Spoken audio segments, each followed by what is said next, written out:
குழந்தைங்களோட லஞ்ச் பாக்ஸ்க்கு இன்றைக்கி வெண்டைக்காய் பொரியல் தான் செய்யலான்ட்டு பிளான் பண்ணியிருந்தேன். அதனால் நைட்டுக்கே வந்து வெண்டைக்காயெல்லாம் வாஷ் பண்ணிவிட்டு ஒரு டவலில் உணர வச்சுட்டேன். காலையில் என்ன தான் அதை வாஷ் பண்ணி நல்லா தொடச்சி நம்ம கட் பண்ணினாலுமே வளவளப்பு இருக்க தான் செய்யுது. அதனால் நைட்டே இந்த மாதிரி வாஷ் பண்ணி வச்சுடுவேன். இந்த கட்டர் யூஸ் பண்ணி தான் வெண்டைக்காய் எல்லாமே கட் பண்ணுறது. நல்லா மெலிசாக கட் பண்ணிடலாம். அதிகமாக வளவளப்பும் ஆகாது கையெல்லாம். ஈவினிங் வந்து நல்லா மழை பெஞ்சிட்டு இருக்குது. இன்னுமே நைட்டு வரைக்கும் தூரிக்கிட்டே தான் இருக்குது. கிளைமேட்லாம் செம்ம சில்லுன்னு இருக்குது. குழந்தைங்களோட ஃப்ரெண்டுக்கு இன்றைக்கி பர்த்டேன்னு சொல்லிட்டு 2 பேரும் ஈவினிங் ஒரு 6:30 கிட்ட கிளம்பிட்டாங்க. ரிட்டர்ன் கிஃப்ட்டை வந்து ஒரு பெரிய லஞ்ச் பேக் தான், நல்லா யூஸ்ஃபுல்லான ஒரு லஞ்ச் பேக் தான் கொடுத்துருந்தாங்க. டின்னருக்கு என்ன செய்யலாம்னு சொல்லிட்டு ரொம்ப நேரமாக யோசிச்சுட்டே இருந்துட்டு, ஓகே ஏதாவது சிம்பிளாகவும் ஈஸியாகவும் செய்யலாம் அப்படின்னு சொல்லிட்டு கடைசியாக சப்பாத்தி தான் பிளான் பண்ணினேன். சப்பாத்தி செஞ்சு ஒரு ஈஸியான கொண்டக்கடலை குருமா தான் வச்சாச்சு.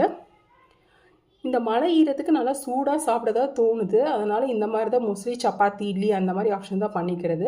இந்த வீடியோ உங்களுக்கு பிடிச்சிருந்தா லைக் பண்ணுங்கள், மறக்காம சேனல்